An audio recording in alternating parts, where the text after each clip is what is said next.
नया टॉपिक शुरू करते हैं। त्रिभुज का क्षेत्रफल। त्रिभुज का क्षेत्रफल क्या होता है हमें मालूम है, 1/2 इंटू आधार इंटू शीर्ष लंब।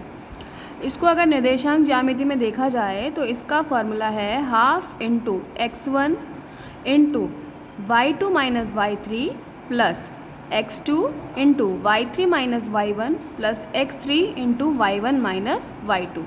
कैसे इस फॉर्मूले को अप्लाई करना है और कैसे इस पर प्रश्न करने हैं आगे देखते हैं। प्रश्नावली 7.3, उस त्रिभुज का क्षेत्रफल ज्ञात कीजिए जिसके शीर्ष हैं। अब इसमें हमें एक त्रिभुज दिया गया है और इसके शीर्ष दिए गए हैं। किसी को भी हमने ए मान लिया, किसी को बी और इसको सी, अपने इच्छा से मान लिया।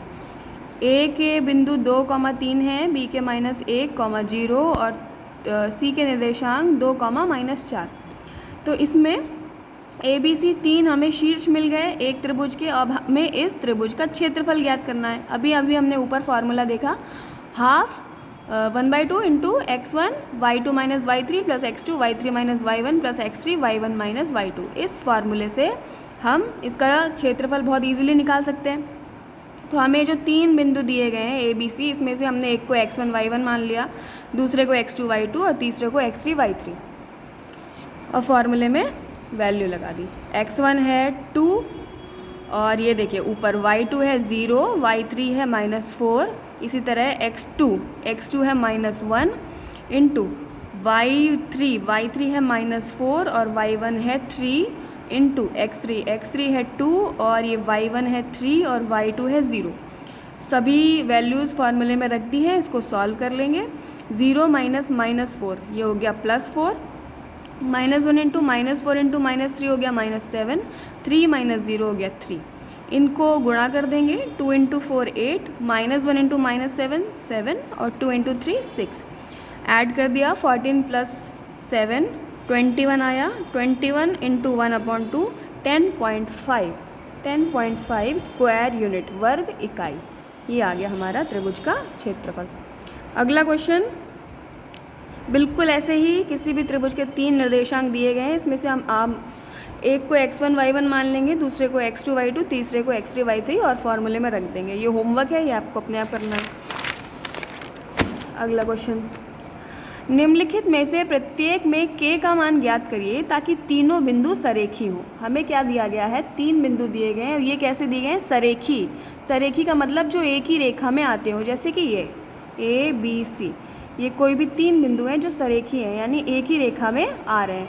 तो कोई भी जो बिंदु सरेखी है उसमें क्या होता है, कभी भी त्रिभुज नहीं बन सकता।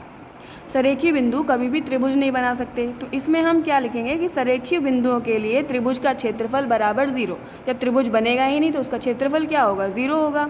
तो फार्मूला लगा दिया हमने त्रिभुज का क्षेत्रफल का और इसको बराबर 0 रख दिया।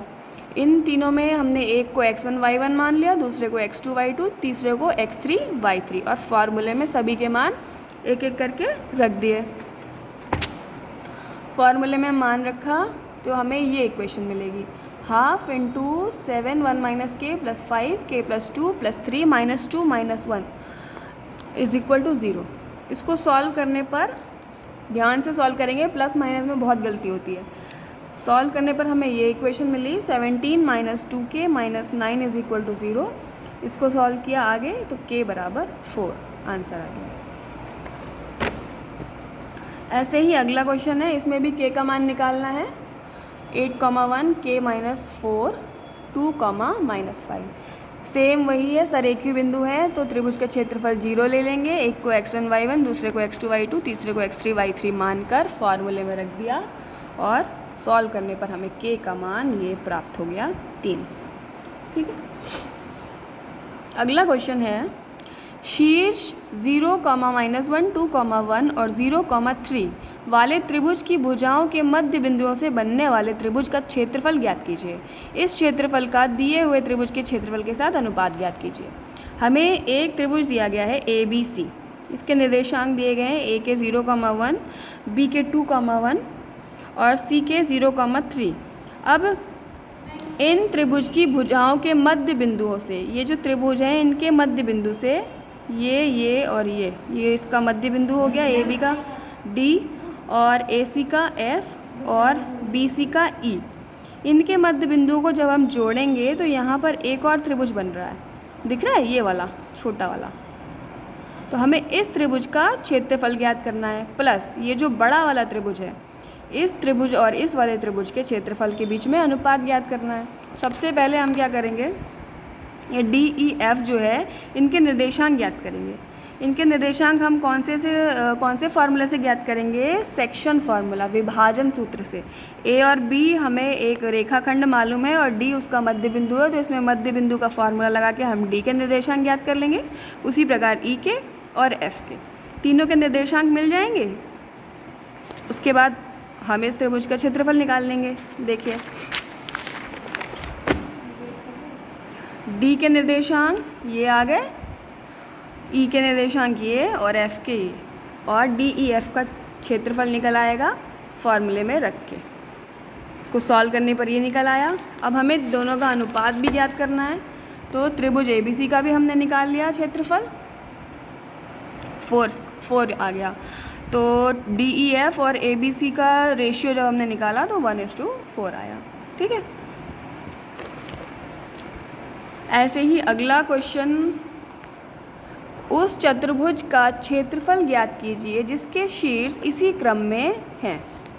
हमें एक चतुर्भुज दिया गया है, अभी तक हमें त्रिभुज दिया जा रहा था, अभी क्या चतुर्भुज दिया गया है, ए बी सी डी।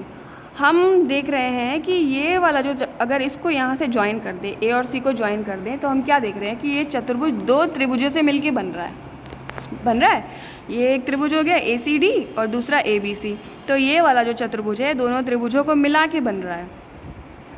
तो पहले हम इस पूरे चतुर्भुज के एरिया के लिए क्षेत्रफल ज्ञात करने के लिए हम इस वाले त्रिभुज का क्षेत्रफल निकाल लेंगे, फिर इस वाले त्रिभुज का क्षेत्रफल निकाल लेंगे और दोनों त्रिभुज के क्षेत्रफल को जोड़ देंगे।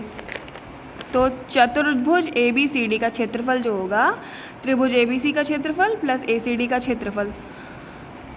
ए बी सी का पहले निकालेंगे, तो ए बी सी, इसमें हमने एक को x1 y1, दूसरे को x2 y2, तीसरे को x3 y3 मान लिया और ये त्रिभुज के क्षेत्रफल का फॉर्मूला लगा दिया। ये हमें ए बी सी का क्षेत्रफल मिल गया। ऐसे ही हम बिल्कुल ए सी डी का क्षेत्रफल निकाल लेंगे।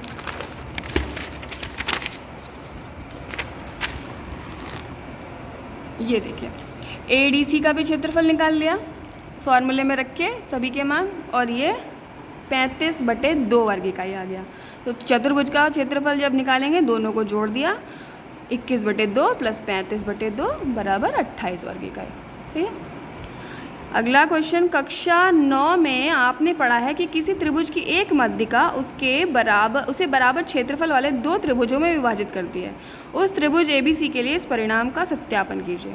हमने देखिए क्या पढ़ा था, जैसे ये हमारे पास कोई त्रिभुज है ए बी सी, इसकी एक मध्यिका, ये ए डी क्या हो गई मध्यिका, ये क्या कर रही है, इस पूरे त्रिभुज का जो क्षेत्रफल है, तो इस मध्यिका को इस यहाँ से जोड़ने पर ये दो जो हमारे पास त्रिभुज बन रहे हैं, पूरे का क्षेत्रफल इन दोनों त्रिभुजों के क्षेत्रफल को जोड़ने के बराबर आएगा। यानी कि ये जो है इस क्षेत्रफल को बराबर दो भागों में बांट रही है। हमें यही सिद्ध करना है।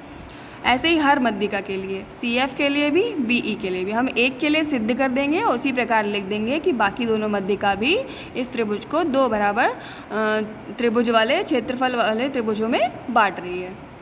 हमें इसके शीर्ष दिए हुए हैं ए बी और सी। इसको x1 y1, दूसरे को x2 y2, तीसरे को x3 y3 हमने मान लिया। और सबसे पहले तो डी के निर्देशांक भी निकालने हैं। डी के निर्देशांक, बी और सी का मध्य बिंदु है तो इसके निर्देशांक निकल आएंगे।